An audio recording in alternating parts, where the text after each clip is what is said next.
Welcome chefs. Today we're going to be learning to make one of my favourite desserts, a baked cheesecake. Now it's going to be flavoured with vanilla and lemon, but you can change that to anything that you would like. If you wanted to turn it to chocolate, I'm going to put some additional comments on how you can do that.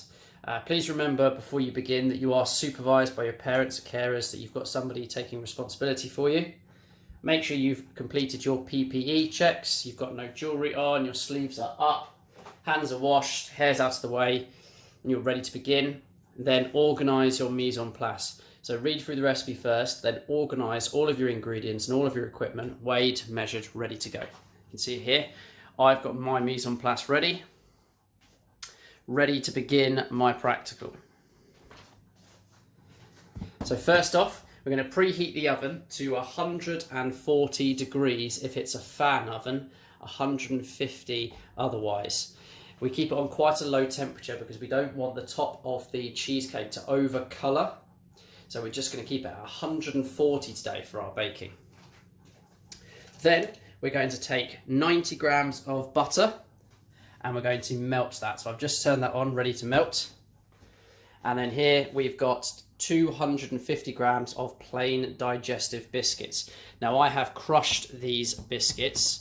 You could use a food processor. You can do it with a wooden spoon at the back of it and crush it, or you can put them in a plastic bag and you can hit them with a rolling pin.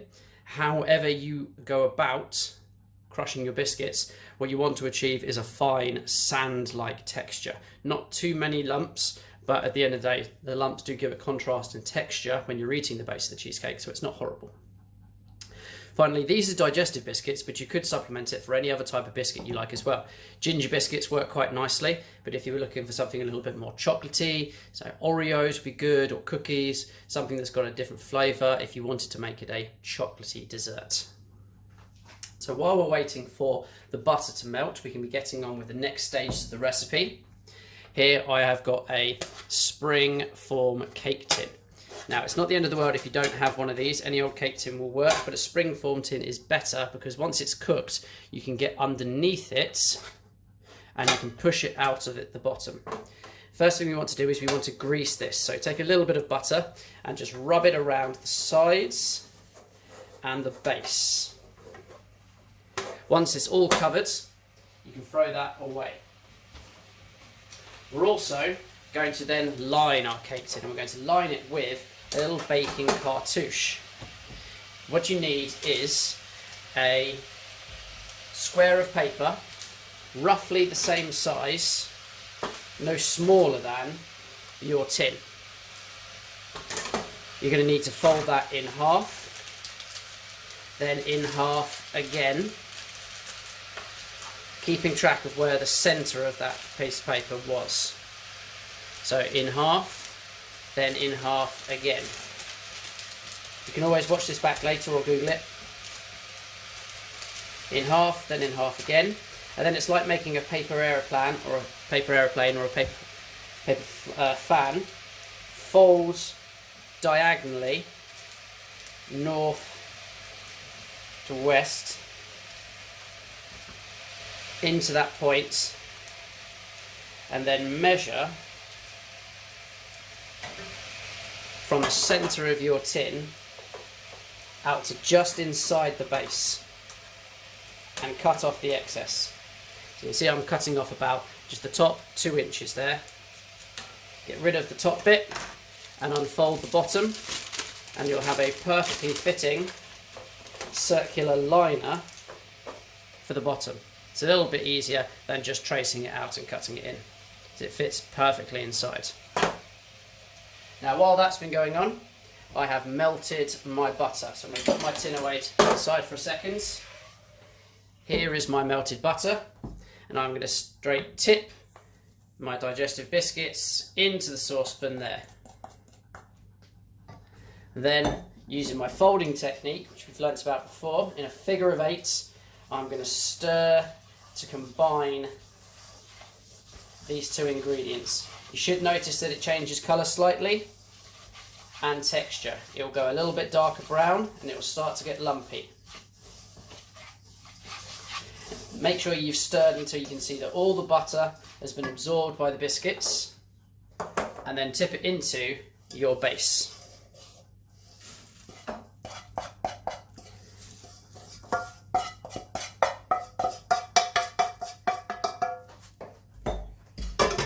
Push that around the edges of the tin so you've got a nice even coating. We then want to force it down to try and help set it.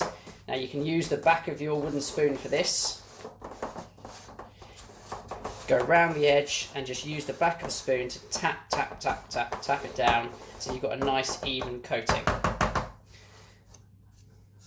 I actually like to use my hand as well, get in there, really force it down, and this will give us a nice firm base.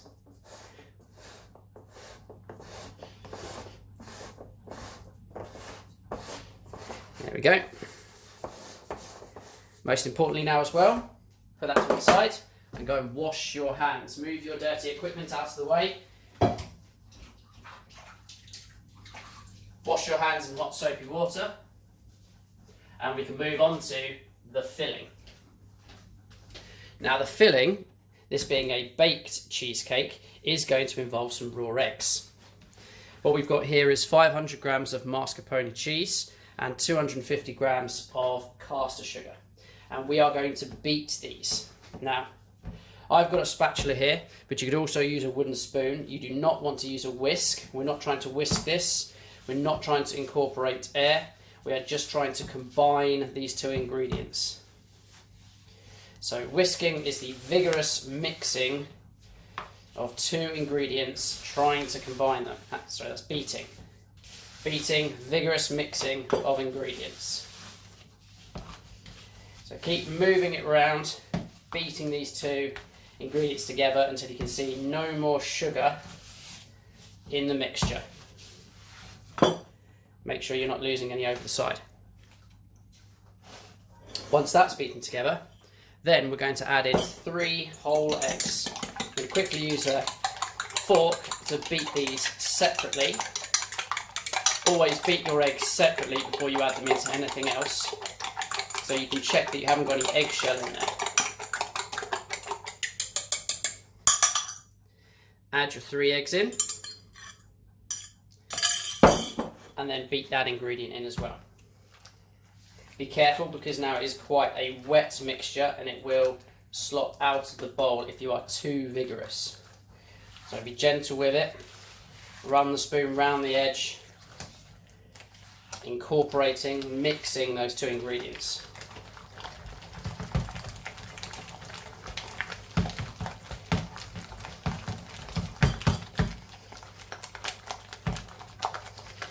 Now to this, we're going to add 165 millilitres of double cream. Pour that straight in, and then beat that in as well. Remember, it's quite wet now, so be gentle with it. Start off slow, and then you can get more vigorous, making sure that there's no lumps in this. We want to make it nice and smooth. Scrape around the edge to get any leftover ingredients that stick in there, and then beat it together. You can use a food mixer for this, or a food processor if you've got it. But just like with the biscuits, it's totally fine to do it by hand as well. So that's fine, we're going to put that to the side for 1 minute. And we're going to move on to our flavourings now. So this is going to be, for me, a baked lemon and vanilla cheesecake. So I've got a little bit of vanilla bean paste here, and I'm going to put in half a teaspoon of that, and I've got a lemon here. I've already used a little bit of the zest here for something else, but half the lemon is going to be perfectly fine. The zest is the yellow skin here, so I've got a very fine grater. You'll find this on the side of most cheese graters, and I'm just going to rub it just as if I was grating cheese. Now you can see beneath the yellow skin we have this white layer as well. We don't want any of that in there. It's called the pith. It's quite bitter. So rub the lemon, grating off the skin, which we call the zest. So you want the zest of 1 lemon, not any of the white bits. Now, it's always better to clean a grater straight away. So pop this straight into some hot soapy water. If you leave that on there to dry, it will stick and it'll be very difficult to clean off. So I'm going to add this into my mixture as well now. Lemon zest straight in. But I'm also going to juice the lemon too. So here I've got my lemon, knife, bridge technique to cut it in half. Now this lemon has got stones in it. So if I haven't got a juicer, you can use just a plain sieve as well. And you can just squeeze the lemon into the mixture through the sieve and it will catch the stones. And we're going to use the juice of one whole lemon here. Now, if you wanted to change this to a chocolate cheesecake, you could remove the vanilla, you could remove the lemon, you could remove 50 grams of the mascarpone cheese and replace it with 50 grams of melted chocolates. Wash your hands quick if you've got lemon juice on there. And then we're going to come back to beat this again. Starting off gently, running round the edge. The lemon juice will make it very, very watery on the top, so be careful, make sure you're not going too vigorous at first. Give it a really good beat, make sure there's no lumps in there, that it's all combined, and then we're going to add it straight on top of our base.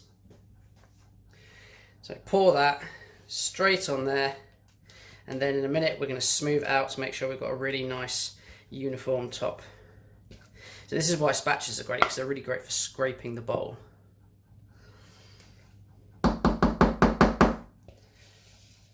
Scrape as much as you can out of there. Remember, if any of you are thinking about eating this mixture raw, it does have raw egg in it. It tastes lovely because it's full of raw sugar as well, but it could lead to food poisoning, so don't eat too much. Now take your spoon or your spatula and spread your mixture around.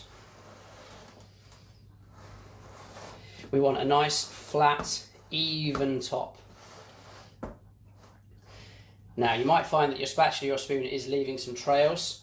So what you can do is scrape it on the edge of your bowl, remove the mixture from it and come back to it again. Scrape the top like so.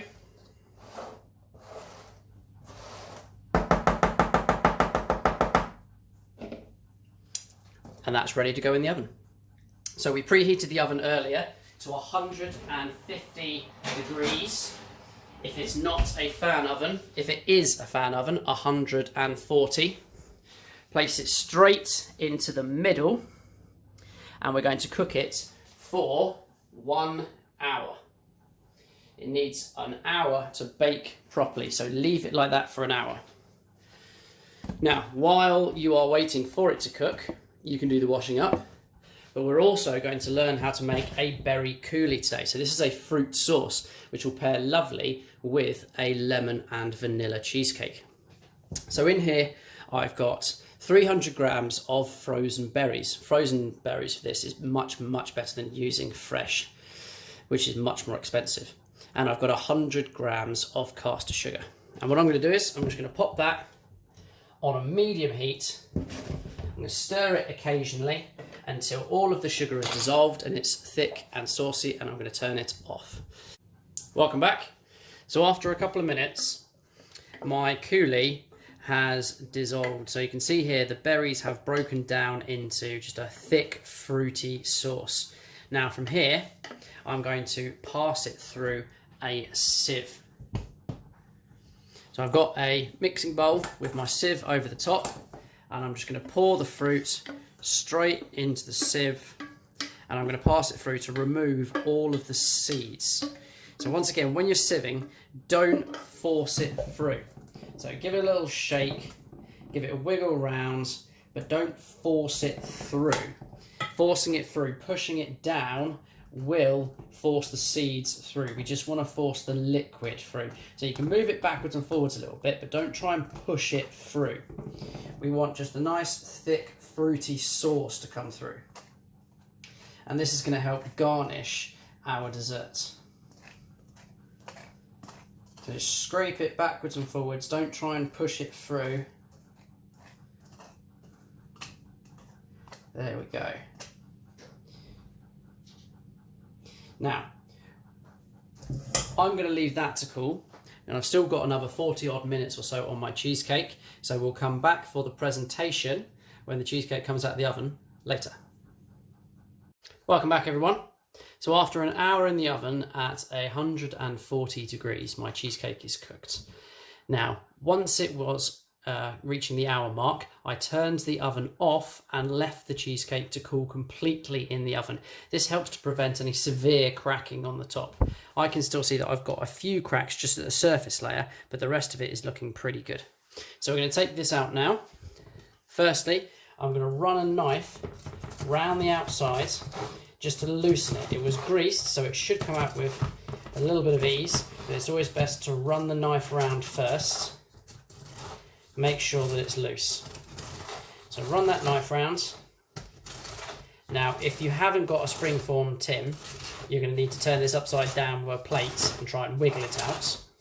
If you have got a spring-form tin, then you're able to just gently lift from underneath and then twist it out like so. Pass to your other hand. Pop the lid over there. And we can now try and move this over onto this cutting board. But I think I'm actually going to portion it up on the tray here instead, just so I can get one off. Okay. So I've got a sharp serrated knife, and I'm going to cut all the way through, cut the cheesecake in half. Still a little bit warm, it's not cooled completely. So I'm going to cut it all the way in half, just double go over my cut there, just make sure I've gotten through the base. And cut that into a quarter. And I think we can get 8 portions out of this, so I'm going to quarter that again. Just be nice and careful when you're cutting it, that you're not breaking it up. And then from there, I'm going to use the knife as my spatula, make sure I get in between the paper and the biscuit base, and then I'm just going to lift it up. Lovely job. And there is our baked cheesecake. Now for a little decoration time. So I've got a couple of raspberries here that I defrosted while I was making it, and staying to odds, I'm going to put just 3 of those on top of the cheesecake there. And then I've got the berry coulis, which I made earlier. This is cooled down completely now. And I'm just going to take a teaspoon of this, and I'm going to drop it over the top of the raspberries there, so that it pulls down the side and onto the plate. Like so. And I think that is a pretty good looking cheesecake. Nice, good, skilled dessert. So have a go yourselves. Please make sure you're supervised and that you submit your photos so the rest of us can see your work as well. Good luck.